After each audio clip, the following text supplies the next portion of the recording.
Iran Israel war జరుగుతుంది. War వల్ల ఇక్కడ మనకు ఎల్పిజి గ్యాస్ దొరకడం లేదు. వార్ వల్ల మనకు ఎల్పిజి గ్యాస్ ఇంపోర్ట్ ఆగిపోయింది. ఇప్పుడు కొంతమంది అనొచ్చు భారతదేశంలో ఎల్పిజి గ్యాస్ ఉంటుందిగా అని. ఇప్పుడు సింపుల్గా చూద్దాం రండి. ఎగ్జాంపుల్గా ఇండియాలో 100 ఎల్పిజి గ్యాస్ సిలిండర్లు కన్జ్యూమ్ చేస్తుందని అనుకుంటే అందులో 40 ఎల్పిజి గ్యాస్ సిలిండర్లు మన ఇండియాలోనే తయారు చేస్తుంది. రిమైనింగ్ 60 ఎల్పిజి సిలిండర్లు అదర్ కంట్రీస్ నుంచి ఇంపోర్ట్ చేసుకుంటుంది. ఇందులో ఎక్కువ భాగం సుమారు 90% UAE, Khattar, Saudi Arabia, Kuwait వంటి గల్ఫ్ దేశాల నుంచి వస్తాయి. స్ట్రైట్ ఆఫ్ హార్మోజ్ అనే ఇరుకైన సముద్ర మార్గం ద్వారా రావాలి. యుద్ధం ప్రభావం వల్ల ఇరాన్ మరియు ఇజ్రాయిల్ మధ్య ఉద్రిక్తత వల్ల ఆ ప్రాంతం వార్ జోన్లా మారింది. ఏ షిప్స్ ఆ ప్రాంతం నుంచి వచ్చిన ఆ ఇరాన్ ఆ షిప్స్ మీద దాడులు చేస్తుంది. ఇప్పటికీ 3 మెరైన్ షిప్స్ మీద అటాక్ జరిగింది అని రిపోర్ట్స్.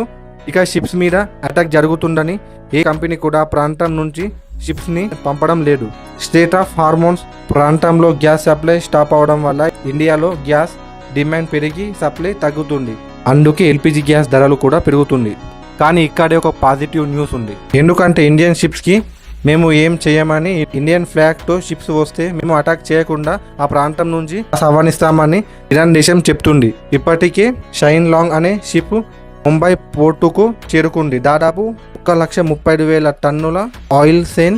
ఇండియాకి అయితే షిప్స్ మ్యాక్సిమం సేఫ్గా వస్తాయని కన్ఫర్మ్ అయినట్లే. ఇప్పుడు భారతదేశం ప్రభుత్వం వద్ద 1 నెలకు సరిపోయే గ్యాస్ నిలువ ఉందని ప్రజలు ఆందోళన చెందవలసిన అవసరం లేదు భారతదేశ ప్రభుత్వం చెబుతుంది.